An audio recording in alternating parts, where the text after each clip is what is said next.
The Indigenous Tracker or iTracker program is run by NAILSMA to support land and sea managers to collect, map and report on spatial data to assist in the management of their traditional country. The iTracker program uses world-renowned cyber-tracker software coupled with field-tough hardware appropriate for use in remote areas. These tools improve the way that people can collect and manage both natural and cultural information. This project uses a case study approach that brings together Indigenous communities, scientists, researchers, and other relevant experts to develop a new community-friendly way of monitoring what's happening on their country. These tools are then shared with other people who are working out on the country. This video provides a glimpse into one of the case study projects being implemented on Lama Lama country in Cape York, Queensland. A lot of our lagoons ran is sacred sites, and they hold water nearly all through the year. All of our bush tucker ran them place too. Even medicines we got ran our lagoons. These weeds and that will come into that waterway and they'll probably overtake the natives. If we need the medicine right there, and then if somebody just feeling crook at bush, well, probably won't find it. South Cape York Catchments began doing wetland condition assessments with Lama Lama back in 2009 and 2010.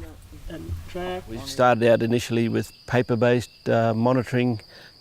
They're still really good, but it took a lot longer. With the amount of wetlands and stuff that we have around here, you'd probably only do one site a day. But just over the last couple of years, we've started using the iTracker. And so that's got a little reminder to what you're supposed to do at each quadrat. So today we were trialling our draft rapid assessment methodology, and the ranger group will do the assessments maybe once or twice a year every year for several years, and hopefully that'll allow them to track changes in the condition of their wetlands. And what else? Well, we could start the plant list, so it's just broken into different. With the rapid assessment application that we now have with the iTracker, you'd probably do 2 to 3 a day. The original methodology still has its place for initial baseline studies, but I think the new rapid method will be great for rangers on the ground to use without having to rely on scientists or experts coming in to help them.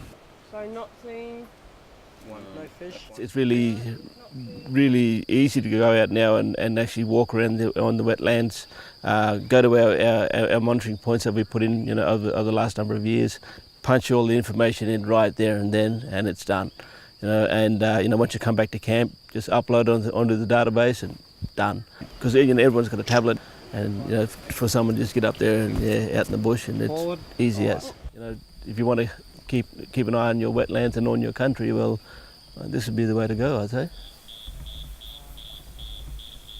When we first did our assessment, we was doing it in the middle of the lagoon. It was bone dry.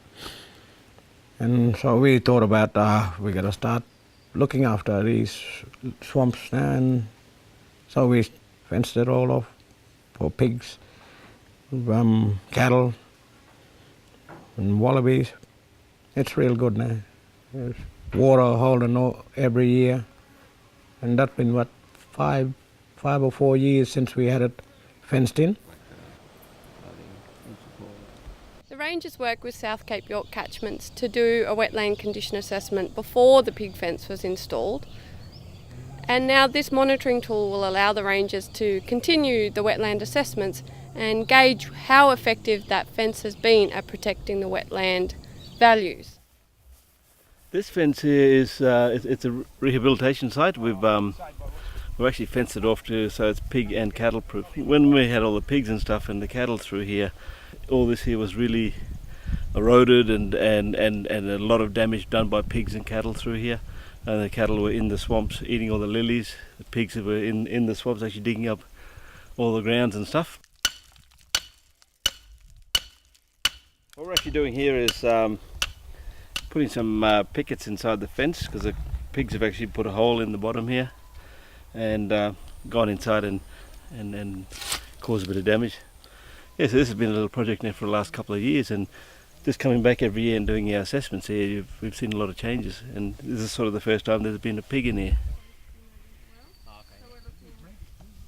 So for a lot of environmental and scientific issues, long-term monitoring is very important. Improving the community's capacity to be able to implement monitoring will be significant in allowing both the traditional owner community and the wider Australian community to be able to get good information on issues over the long term. Most of us, Randy, our older generation and me, we sort of got a GPS eye tracker in our head. He can read it, but he can't see it. Me, I can read it and can see it. That's just like you're learning my way and I'm learning your way.